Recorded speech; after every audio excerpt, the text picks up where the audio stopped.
ما کان لنبی، نبی کے لیے مناسب نہیں تھا کہ اس کے پاس جنگی قیدی آتے تاکہ زمین میں کافروں کو اچھی طرح قتل نہ کر دیا جاتا۔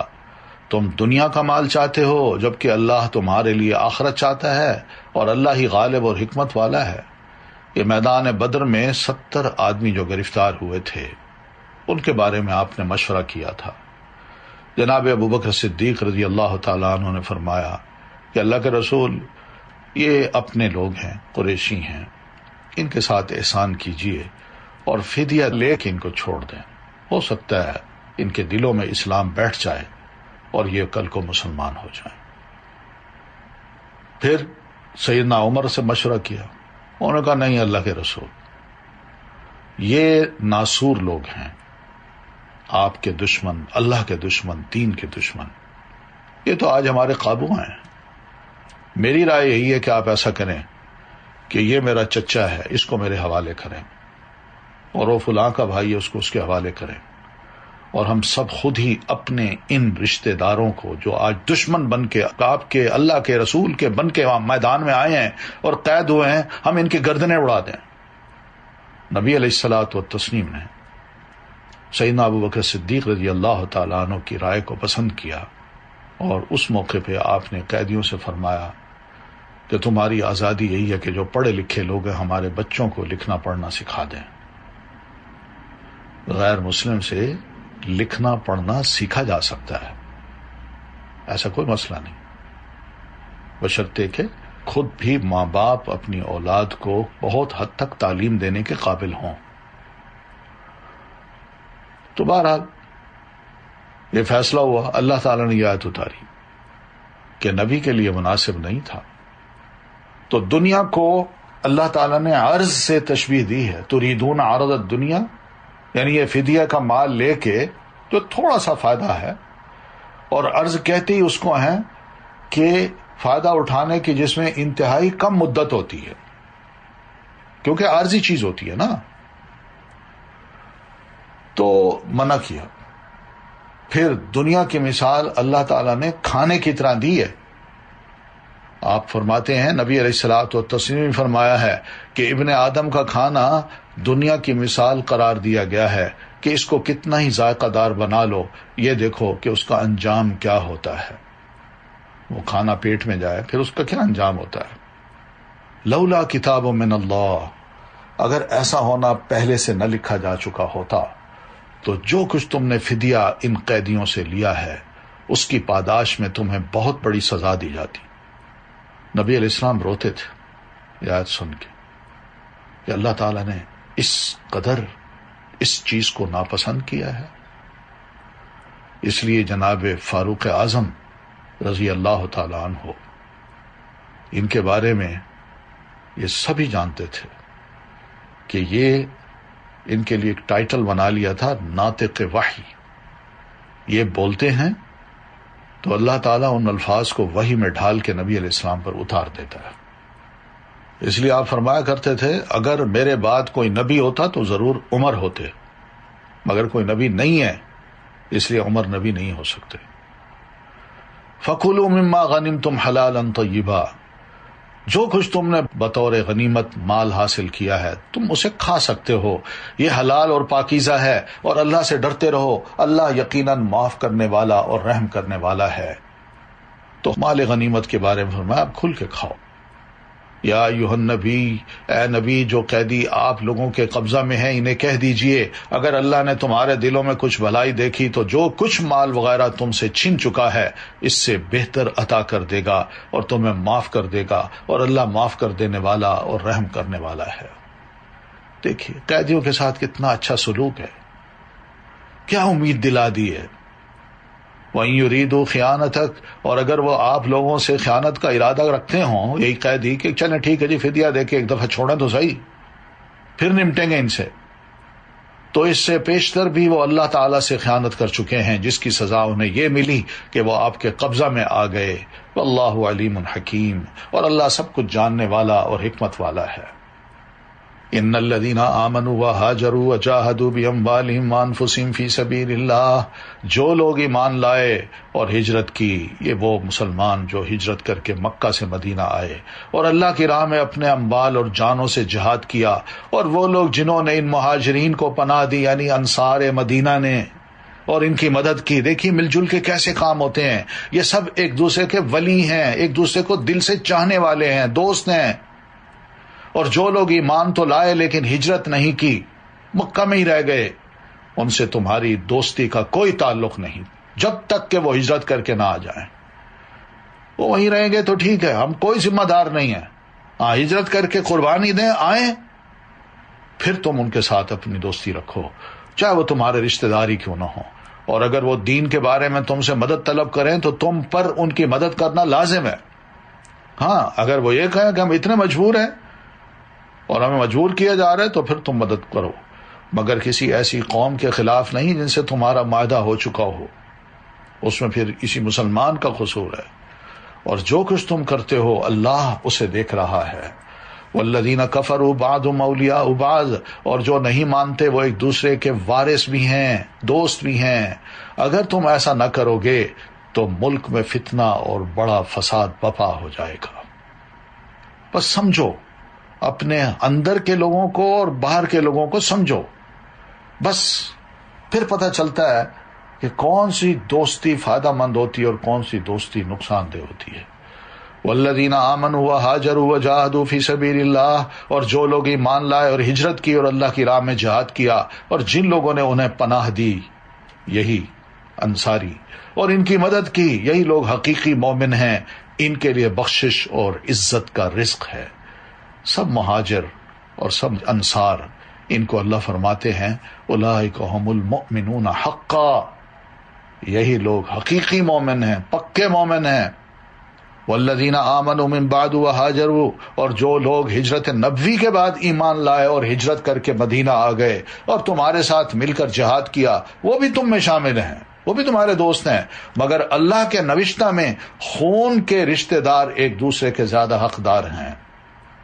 یعنی اگر وہ مسلمان ہو کے آ گئے ہیں، خونی رشتہ ہے، تو ان کی آپس کی دوستی اور آپس کی رشتہ داری وہ زیادہ بہتر ہے بنسبت اس کے کہ ہم مہاجر اور انصار مل کے وہ اپنے آپ کو سمجھیں ہمارا تعلق رشتہ داری سے زیادہ گہرا ہے، کیونکہ رشتہ داری بھی تو نبھانی ہے نا، دونوں مسلمان ہیں۔ اللہ تعالیٰ یقیناً ہر چیز کو خوب جانتا ہے۔ سورۃ التوبہ، یہ بغیر بسم اللہ کے اس سورت کی ابتدا ہوتی ہے۔ قرآن مجید کی واحد سورت ہے جس میں بسم اللہ نہیں ہے۔ اس کی وجہ یہی ہے کہ کہا یہ جاتا ہے کہ یہ پچھلی جو سورت ہے انفال، یہ اس کا ایک قسم کا ضمیمہ ہے۔ تو بسم اللہ کے بغیر اس سورت کی ابتدا، بسم اللہ امان ہوتی ہے۔ سیدنا علی فرماتے ہیں بسم اللہ امان ہوتی ہے۔ اس صورت میں جہاد، تلوار اور دشمنوں کو مارنے کا حکم نازل ہوا ہے، اسی وجہ سے اس کے شروع میں امان کو ذکر نہیں کیا گیا، بسم اللہ نہیں پڑھی گئی۔ براءۃ من اللہ ورسولہ الذین عاہدتم من المشرکین، جن مشرکوں سے تم نے معاہدے کر رکھے تھے، اب اللہ اور اس کا رسول ایسے معاہدوں سے دستبردار ہوتے ہیں۔ بس یعنی صلح حدیبیہ کے موقع پر جو معاہدے ہوئے تھے اس کو انہوں نے توڑنا شروع کر دیا، توڑتے رہے مسلسل، اور آخر میں اللہ تعالیٰ کو یہ فرمانا پڑا کہ مسلمانوں تم اس معاہدے سے کہہ دو ان کو کہ ختم۔ اور معاہدہ جو ہی ختم ہوا تو ابو سفیان کو سمجھ آئی کہ اب حالات اچھے نہیں ہیں، ہماری خیر نہیں ہے، تو مدینہ آئے، مدینہ آ گئے۔ دیکھیے دشمن کا سردار وہ مدینہ آتا ہے، یعنی لڑائیاں ہو چکی ہیں، بدر، احد، خندق، صلح ہوئی، اس کے بعد معاہدوں کو توڑنا، وہ مدینہ آ گیا۔ تو اسی مدینہ میں ہی وہ سب سے ملا کہ کسی طرح مجھے اللہ کے رسول سے ملا، تو آپ نے ملنے سے انکار کر دیا، بس ختم۔ حتیٰ کہ وہ اپنی بیٹی ام حبیبہ کے پاس بھی گیا، اور ہم سب جانتے ہیں کہ ام حبیبہ کے گھر میں جب گئے تو ام حبیبہ نے اپنے والد کو ویلکم کیا، مگر جب بستر پہ بیٹھنے لگے تو بیٹی نے فوراً ہی بستر کو لپیٹ دیا اور کہا کہ اب بیٹھو۔ والد حیران کو نظروں سے اپنی بیٹی کو دیکھتا ہے، یہ بیٹی تھی جو میری بڑی قدر کرنے والی تھی، آج مجھے بالکل ایسی ننگی چارپائی پہ بٹھا رہی ہے اور بستر لپیٹ دیا ہے۔ تو ابو سفیان نے کہا بیٹا یہ کیا ہے؟ تو بیٹی نے جو جواب دیا، یہ ایمان، یہ ہوتا ہے تعلق ایمان کا۔ ان کا انک رجل مشرک، تم مشرک انسان ہو، اور یہ میرے نبی محترم شوہر محترم رسول اللہ صلی اللہ علیہ وسلم کا پاک بستر ہے، میں نہیں چاہتی کہ اس پاک بستر کو کسی مشرک نجس انسان کا جسم چھوئے۔ تو بہرحال وہ واپس چلے گئے۔ تو یہ وہ تھی، فسیحوا فی الارض اربعۃ اشہر واعلموا، اے مشرکو تم زمین میں یعنی مکہ اور اس کے ارد گرد کی زمین میں 4 ماہ چل پھر لو، اور یہ جان لو کہ تم اللہ کو عاجز نہیں کر سکتے، اور اللہ یقیناً کافروں کو رسوا کرنے والا ہے۔ وَأَذَانٌ مِّنَ اللَّهِ وَرَسُولِهِ إِلَى النَّاسِ، یہ اللہ اور اس کے رسول کی طرف سے حج اکبر کے دن تمام لوگوں کے لیے اعلان کیا جاتا ہے۔ اسی اعلان میں یہ سب شامل ہے کہ اللہ اور اس کا رسول مشرکوں سے بری ذمہ ہیں، لہذا اگر تم توبہ کر لو تو تمہارے حق میں بہتر ہے، اور اگر تم اعراض کرو تو خوب جان لو کہ تم اللہ کو عاجز نہیں کر سکتے، اور اے نبی ان کافروں کو دردناک عذاب کی خوشخبری دے دیجئے۔ الا الذین عاہدتم من المشرکین، ہاں جن مشرکوں سے تم نے معاہدہ کیا پھر انہوں نے بھی اسے پورا کرنے میں کوئی کمی نہ کی ہو اور نہ ہی تمہارے خلاف کسی قسم کی مدد کی ہو، تو ان کے ساتھ اس عہد کو معینہ مدت تک پورا کرو، کیونکہ اللہ تعالیٰ پرہیزگاروں کو پسند کرتا ہے۔ معاہدے کو پورا کرنا بھی پرہیزگاری ہے۔ فَإِذَا انسَلَخَ الْأَشْهُرُ الْحُرُمُ، پھر جب یہ حرمت والے 4 مہینے گزر جائیں تو پھر فقتلوا المشرکین، تو مکہ اور اس کے ارد گرد میں جو آباد مشرک ہیں ان کو جہاں پاؤ قتل کرو، انہیں پکڑو، ان کا محاصرہ کرو، اور ان کی طاق میں ہر گھات کی جگہ بیٹھو۔ پھر اگر وہ توبہ کر لیں، نماز قائم کرے اور زکوٰۃ ادا کرنے لگیں تو ان کی راہ چھوڑ دو، یعنی مسلمان ہو جائیں تو پھر کچھ نہ کہو، کیونکہ اللہ درگزر کرنے والا اور رحم کرنے والا ہے۔ زبانی طور پر اگر وہ توبہ کرتے ہیں تو اللہ نے چاہا نہیں، بلکہ اس کے ساتھ ساتھ عمل سے ثابت کرنا بھی لازم ہے۔ تو یہ ضروری ہے، کیونکہ جو شخص یہ کہتا ہے میں توبہ کرتا ہوں تو اس کا یہ قول اس وقت تک کافی نہیں ہوتا جب تک کہ اس توبہ کے ساتھ ساتھ ایسے کام نہ کرنے لگ جائے جو توبہ کو ثابت کرتے ہیں۔ اسی لیے اللہ تعالیٰ نے یہاں توبہ کے بعد فرمایا اگر وہ نماز قائم کریں اور زکوٰۃ ادا کریں، اس کی شرط عائد کر دی ہے۔ کیوں؟ اس لیے کہ پھر ان کی توبہ ثابت ہو جائے گی۔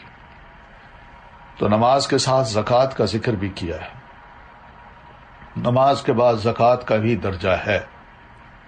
وَإِنَّ أَحَدٌ مِّنَ الْمُشْرِكِينَ اسْتَجَارَكَ، اور اگر ان مشرکوں میں سے کوئی آپ سے پناہ طلب کرے تو اسے پناہ دے دیجئے تاکہ وہ اطمینان سے اللہ کا کلام سن لے، پھر اسے اس کی جائے امن تک پہنچا دیجئے۔ یہ اس لیے کرنا چاہیے کہ وہ لوگ علم نہیں رکھتے، کم از کم سن تو لے اللہ کا کلام، پناہ دیجئے ان کو، اور پھر کلام بھی سنوائیے۔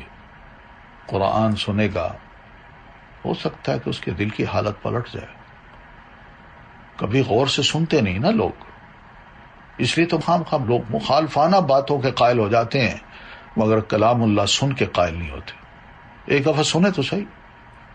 تو مشرک کو اگر پناہ دینی ہے تو دین کی سمجھ بوجھ حاصل کرنے کی شرط پر امان دینی ہے۔ یہ اس وقت مسلمانوں کو کہا گیا کیف یکون للمشرکین عہد عند اللہ وعند رسولہ، اللہ اور اس کے رسول کے ہاں مشرکوں کا عہد کیسے معتبر ہو سکتا ہے سوائے ان لوگوں کے جنہوں نے مسجد حرام کے پاس تم سے عہد کیا تھا۔ تو جب تک وہ تمہارے ساتھ سیدھے رہیں تم بھی ان کے ساتھ سیدھے رہو۔ ان اللہ یحب المتقین، اللہ تعالیٰ یقیناً پرہیزگاروں کو پسند کرتا ہے۔ کیف وَإِن يَظْهَرُوا عَلَيْكُمْ، کیسے ان کا عہد معتبر ہو سکتا ہے جبکہ اگر وہ تم پر قابو پا لیں تو تمہارے معاملہ میں نہ کسی رشتہ کا لحاظ رکھیں اور نہ عہد کا، وہ تو تمہیں مار دیں۔ وَتَأْبَى قُلُوبُهُمْ، وہ باتوں سے ہی تمہیں خوش کرتے ہیں جبکہ ان کے دل وہ بات تسلیم نہیں کرتے، اور ان میں سے اکثر بد عہد ہی تو ہیں۔ اشتروا بآیات اللہ ثمنا قلیلا، انہوں نے اللہ کی آیات کو تھوڑی سی قیمت پر بیچ دیا، پھر لوگوں کو اللہ کی راہ سے روک دیا۔ بہت برے ہیں وہ کام جو وہ کر رہے ہیں، اس کا انجام اچھا نہیں ہوتا برے کاموں کا۔ لا يرقبون فی مؤمن، یاد رکھیے یہ مشرک کسی مومن کے معاملے میں نہ کسی قرابت کا لحاظ رکھتے ہیں اور نہ عہد کا، اور یہی لوگ شرارتوں میں حد سے بڑھے ہوئے ہیں۔ یہ حالات تھے، انہی حالات کی وجہ سے بار بار مسلمانوں کو سمجھایا جا رہا ہے کہ اپنے آپ کو الرٹ رکھو، معاہدے کرو لیکن سوچ سمجھ کے، اور معاف کرو، پناہ دو تو بھی سوچ سمجھ کے۔ فَإِن تَابُوا وَأَقَامُوا الصَّلَاةَ وَآتَوُا الزَّكَاةَ، ہاں اگر وہ توبہ کر لیں، نماز قائم کریں اور زکوٰۃ ادا کرنے لگیں تو وہ تمہارے دینی بھائی ہیں، پھر دینی بھائی بن جاتے ہیں۔ بالکل۔ وَنُفَصِّلُ الْآيَاتِ لِقَوْمٍ يَعْلَمُونَ، اور ہم اپنے احکام ان لوگوں کے لیے تفصیل سے بیان کرتے ہیں جو علم رکھتے ہیں۔ اور حقیقت ہے کہ ایسے لوگ جب مسلمان ہوتے ہیں اور مسلمان آگے بڑھ کے ان کو گلے لگاتے ہیں، مبارک دیتے ہیں، تو ان کی خوشی کا کوئی عالم نہیں ہوتا کہ یار نفرت اس قدر محبت سے بڑھ گئی ہے کہ مجھے اپنا دینی بھائی بنا لیا ہے۔ یہی خواتین جب مسلمان ہوتی ہیں اور ان کے سر پہ ایک چادر رکھی جاتی ہے،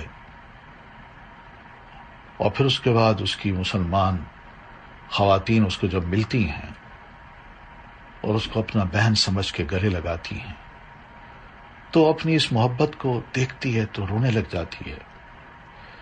یار ایسی محبت تو میں نے زندگی بھر اپنی پچھلی حالت میں کہیں نہیں پائی۔ صرف یہ دین قبول کرنے کا یہ ایک انعام ہے۔ فَإِخْوَانُكُمْ فِي الدِّينِ وَإِن نَكَثُوا أَيْمَانَهُم مِّن بَعْدِ عَهْدِهِمْ، اور اگر وہ معاہدہ کرنے کے بعد اپنی قسمیں توڑ دیں اور دین میں تانا زنی کریں، بیٹھے ہیں اعتراض کر رہے ہیں، دین کی مخالفت کر رہے ہیں، تو کفر کے ان علم برداروں سے جنگ کرو، ان کی قسموں کا کچھ اعتبار نہیں، اور اس لیے جنگ کرو کہ وہ باز آ جائیں۔ الا تقاتلون قوما نکثوا ایمانہم، کیا مسلمانوں تم ایسے لوگوں سے نہ لڑو گے جنہوں نے اپنی قسمیں توڑ دیں، اور انہوں نے ہی رسول اللہ صلی اللہ علیہ وسلم کو مکہ سے نکال دینے کا قصد کر رکھا تھا، اور لڑائی کی ابتدا بھی انہوں نے ہی کی تھی۔ کیا تم ان سے ڈرتے ہو، حالانکہ اللہ اس بات کا زیادہ حق رکھتا ہے کہ تم اس سے ڈرو اگر تم مومن ہو۔ خوف ہو، خشیت ہو یا رہبانیت ہو، جس کو رہب کہتے ہیں، یہ صرف اللہ سے ہو، کسی اور سے نہیں ڈرنا۔ قرآن مجید میں ہے فَلَا تَخَافُوهُمْ وَخَافُونِ إِن كُنتُم مُؤْمِنِينَ، ان سے خوف مت کھاؤ، مجھ سے کھاؤ۔ پھر فرمایا فَلَا تَخْشَوُا النَّاسَ وَاخْشَوْنِي، اور لوگوں سے مت ڈرو، مجھ سے ڈرو۔ پھر ایک جگہ فرمایا وَإِيَّايَ فَارْهَبُونِ، اور صرف مجھ ہی سے ہی ڈرو۔ اللہ سے ڈرنے کا معیار کیا ہے؟ آپ فرماتے ہیں ان تخشى اللہ کأنک تراہ فإنک الا تکن تراہ فإنہ یراک، تم اللہ سے اس طرح ڈرو کہ گویا تم اللہ کو دیکھ رہے ہو۔ یہ بڑا اونچا مقام ہے، اور اگر یہ مرتبہ حاصل نہ ہو تو کم از کم اتنا یقین رکھو کہ بے شک اللہ تم کو دیکھ رہا ہے۔ میں نماز پڑھتا ہوں نا، تو نماز پڑھتے وقت میری آنکھیں کھلی ہوں اور منہ سے جو کلمے نکل رہے ہیں ان کا ترجمہ مفہوم دماغ میں گھوم رہا ہو، تو ایک کیفیت پیدا ہو جاتی ہے، اور بندہ ان لفظوں کو پڑھ رہا ہے تو یوں محسوس کرتا ہے کہ اللہ مجھے یہ کہہ رہا ہے اور میں اللہ کو دیکھ رہا ہوں۔ یہ بڑا اونچا مقام ہے، آنکھیں کھلی رکھ کے اس مقام تک پہنچنا، یہ بڑا اونچا مقام ہے۔ عبادت میں یہ مقام مل جائے تو وہ عبادت اللہ کے ہاں بڑا درجہ بھی رکھتی ہے۔ اس لیے تو نبی صلی اللہ علیہ وسلم اب اپنی نمازوں میں، بلکہ اپنے ماحول میں جہاں کہیں بیٹھے ہیں اس جگہ بھی، گھر کے اندر گھر کے باہر لوگوں سے معاملہ کرتے ہوئے اس خدا خوفی کو ملحوظ رکھا کرتے تھے۔ یاد ہوگا کہ درخت کے نیچے آپ آرام فرما رہے تھے، آ گیا کوئی بدو ادھر ادھر سے، اس نے تلوار لے لی اور نبی علیہ السلام کو زور سے کہتا ہے اب کون ہے جو تمہیں مجھ سے بچائے گا؟ آپ نے آنکھیں کھولی، دیکھا ہے تو آپ گھبرائے نہیں، اس کا ڈر دل میں نہیں آیا، فوراً کہا میرا اللہ مجھے بچائے گا۔ بس اللہ کا نام لینا تھا۔ اس کے ہاتھ کپ کپانے لگے، تلوار اس سے گر گئی، آپ نے اٹھائی، آپ نے فرمایا یہ بتاؤ اب مجھ سے تمہیں کون بچائے گا؟ اس قدر ایمان ہونا چاہیے۔ اللہ کی خشیت کے بڑے فائدے ہیں۔ اللہ پہلے فرماتے ہیں کہ فَأُولَٰئِكَ هُمُ الْفَائِزُونَ، جو اللہ اور اس کے رسول کی اطاعت کرتے ہیں اور اللہ سے ڈرتے ہیں اور نافرمانی سے بھی بچتے ہیں، فَأُولَٰئِكَ هُمُ الْفَائِزُونَ، یہی لوگ تو کامیاب ہیں۔ ان الذین یخشون ربهم بالغیب لہم مغفرۃ واجر کبیر، یقیناً جو لوگ اپنے رب سے بغیر دیکھے ڈرتے ہیں، اللہ کو دیکھا نہیں ہے مگر ڈرتے رہتے ہیں کہ اللہ ان کو دیکھ رہا ہے، میں اللہ کو دیکھ رہا ہوں، تو یہ غیب کا ڈرنا ہے، تو ان کے لیے بڑی بخشش اور بہت بڑا اجر ہے۔ یاد رکھیے اللہ کا خوف ہی نجات کا ذریعہ ہے، بے خوفی سے انسان اللہ کی نجات نہیں پا سکتا۔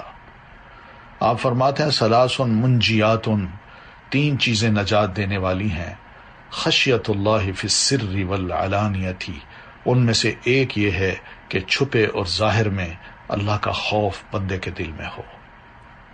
قاتلوہم یعذبہم اللہ بایدیکم، اور تم ان سے لڑائی لڑو، اللہ انہیں تمہارے ہاتھوں سزا دے گا، انہیں رسوا کرے گا، تمہیں ان پر مدد دے گا اور مسلمانوں کے سینوں سے جلن مٹا کر ان کو ٹھنڈا کر دے گا۔ کسی کو اس کے علاقے سے نکال دینا، اس کے پیسے لے لینا، اس کے گھر پر قبضہ کر لینا، زمینوں پر کاروبار پر قبضہ کر لینا، اور بالکل ہی آدمی بالکل خالی ہاتھ اپنے علاقے کو چھوڑ کے مدینہ چلا آئے، تو سوچئے وہ ٹارچر جو اس سے پہلے ہوا، پھر سب کچھ لٹے پٹے وہاں سے نکلے، کتنے زخم ہوں گے دلوں کے اندر۔ اللہ فرماتے یہ سب کام تم کرو، دیکھو اللہ تمہیں شفا دیتا ہے کہ نہیں۔ وَيُذْهِبْ غَيْظَ قُلُوبِهِمْ، اور ان کے دلوں کا غصہ دور کر دے گا، اور اللہ جسے چاہے گا توبہ کی توفیق بھی دے دے گا۔ اللہ سب کچھ جاننے والا، حکمت والا ہے۔ باقی ام حسبتم، کیا مسلمانوں تم نے یہ سمجھ رکھا ہے کہ تم بس کلمہ پڑھ لو تو تمہیں یوں ہی چھوڑ دیا جائے گا کہ بس یہ مسلمان ہے کافی ہے؟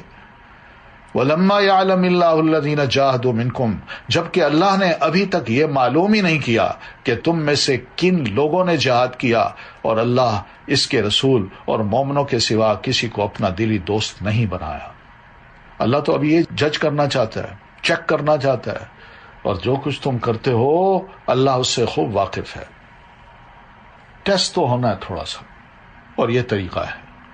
ما کان للمشرکین ان یعمروا مساجد اللہ، مشرکوں کا یہ کام ہی نہیں ہے کہ وہ اللہ کی مسجدوں کو آباد کریں۔ بیت اللہ اللہ کا گھر ہے، مسجد ہے، اور مشرک اس کے متولی بنے پھرتے ہیں۔ یہ کیا آباد کریں گے؟ مسجد کو آباد کرنا کیا ہوتا ہے؟ یہی جو طواف کرنے کے لیے آئیں ذرا ان کو ویلکم کر دیا جائے، ان کو کھانے کھلا دیے جائیں، اور ان کے نذرانے جو ہے نا ان پر نظر ہو، اور جب وہ دے جائیں تو وہ آپس میں بانٹ دیے جائیں۔ نہ کوئی دعوت ہے، نہ تبلیغ ہے، نہ ان کی اصلاح ہے، نہ ان کو سمجھایا جا رہا ہے، یہ مسجد کی آبادی ہے۔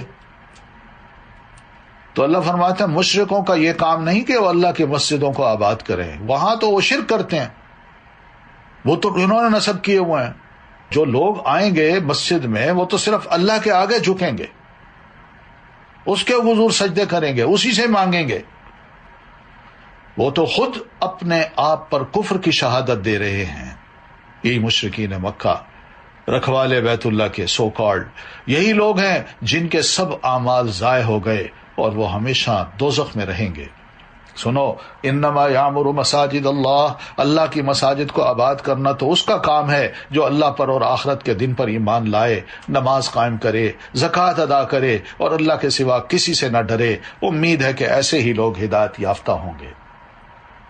تو یاد دیکھیے ڈر اور امید، اللہ کا ڈر اور اللہ سے امید رکھنا، یہ دونوں بڑے ضروری ہیں. غیر اللہ سے ڈرنا اور اسی سے امید لگانا یہ مشرک کا عمل ہے، اس کا بلیف ہے. مسلمان کا بالکل اس کے برعکس اللہ سے ہے اور اللہ سے ہی وہ امید رکھتا ہے.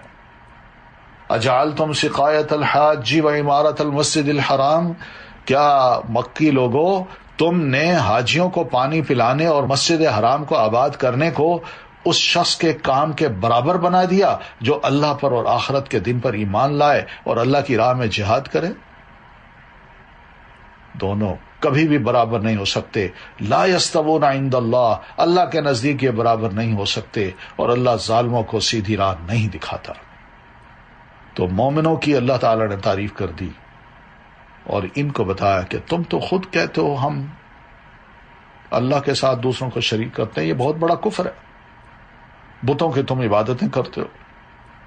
سنو، سب سے بڑے لوگ جو تمہارے مقابل کے نہیں ہیں بلکہ اللہ کے ہاں بہت بڑا درجہ رکھتے ہیں، الذین آمنوا وہاجروا، جو لوگ ایمان لائے اور ہجرت کی اور اپنے اموال اور جانوں سے اللہ کی راہ میں جہاد کیا، اللہ کے ہاں ان کا بہت بڑا درجہ ہے اور ایسے ہی لوگ کامیاب ہیں. یبشرہم ربہم برحمت منہ، ان کا پروردگار انہیں اپنی رحمت اور رضامندی کی خوشخبری دیتا ہے. اللہ کی رضا حاصل ہو جائے تو اور کیا چاہیے؟ یہ تو رحمت سے بھی بڑی چیز ہے. وجنات، اور اس رضا کے نتیجے میں ان کے لیے ایسے باغات ہیں جن کی نعمتیں دائمی ہیں. خالدین فیہا ابدا، وہ ان میں ہمیشہ رہیں گے، بلا شبہ اللہ کے ہاں ان کے لیے بہت بڑا اجر ہے. تو اس لیے بڑا فرق ہے بھائی. تم بس وہیں بیٹھے شرک کو پروموٹ کر رہے ہو اور یہ ایمان لا کے عمل کر کے قربانیاں دے رہے ہیں، اس لیے تم اور یہ برابر نہیں ہیں. یا ایھا الذین آمنوا، اے لوگو جو ایمان لائے ہو، اگر تمہارے باپ اور تمہارے بھائی ایمان کے مقابلہ میں کفر کو پسند کریں تو انہیں بھی اپنا رفیق اور دوست نہ بناؤ، اور تم میں سے جو شخص انہیں رفیق بنائے تو ایسے ہی لوگ ظالم ہیں. دیکھ لیجئے، یہ ہے اسلام. قل، کہہ دیجئے، ان کان آباؤکم و ابناؤکم، مسلمانوں سے اللہ کے رسول آپ کہہ دیجئے کہ اگر تمہیں اپنے باپ، اپنے بیٹے، اپنے بھائی، اپنی بیویاں، اپنے کنبہ والے اور وہ اموال جو تم نے کمائے ہیں اور تجارت جس کے مندہ پڑنے سے تم ڈرتے رہتے ہو اور تمہارے مکان جو تمہیں پسند ہیں، اللہ، اس کے رسول اور اس کی راہ میں جہاد کرنے سے زیادہ محبوب یہ چیزیں ہیں، تو انتظار کرو یہاں تک کہ اللہ اپنا حکم لے آئے، اور اللہ نافرمان لوگوں کو راہ نہیں دکھاتا. یہ مسلمانوں کو ذرا سمجھایا کہ ان کی محبتیں اپنے دل سے چھوڑو، اللہ اور اس کے رسول کی محبت اپنے دل میں گاڑ لو اور اس کی راہ میں جہاد کرو. تو مطلب یہ ہے کہ زندگی کے ہر معاملے میں اللہ اور اس کے رسول کو مقدم رکھنا ہے. ہر وہ شخص جو ان میں سے کسی ایک کی اطاعت کو اللہ اور اس کے رسول کی اطاعت پر مقدم کرے گا، یا ان میں سے کسی کے قول کو اللہ اور اس کے رسول کے قول پر مقدم کرے گا، یہ اوپر جتنے بھی رشتے بتائے ہیں، جتنے نام لیے اللہ تعالیٰ نے، باپ، بیٹے، بھائی، بہن وغیرہ، یا ان میں سے کسی ایک کی رضا کو اللہ اور اس کے رسول کی رضا پر مقدم کرے، یا ان میں سے کسی ایک سے خوف، اس سے امید اور اس پر بھروسے کو اللہ کے خوف، امید اور بھروسے پر مقدم کرے، یا ان میں سے کسی ایک کے معاملے کو اللہ کے معاملہ پر مقدم کرے، تو یہ ان لوگوں میں سے ہے جن کو اللہ اور اس کا رسول ان کے غیر سے زیادہ محبوب نہیں ہیں. اگر وہ اپنی زبان سے یہ دعویٰ کرے گا تو اس کا یہ دعویٰ جھوٹا ہوگا اور وہ اپنی حالت کے برعکس خبر دے رہا ہوگا. تو یہ ججمنٹ ہے اسی آیت کی روح سے. حتیٰ کہ آپ ہی فرماتے ہیں گھر والوں سے زیادہ اللہ کے رسول صلی اللہ علیہ وسلم عزیز ہونے چاہیے. ایک مرتبہ صحابہ کہتے ہیں ہم نبی علیہ الصلوۃ والتسلیم کے ساتھ تھے، ایک مقام ہے قدید، ہم وہاں پہنچے تو کچھ لوگ اپنے اہل خانہ کے پاس واپس جانے کی اجازت مانگنے لگے. رسول اللہ صلی اللہ علیہ وسلم نے انہیں اجازت دے دی کہ جاؤ.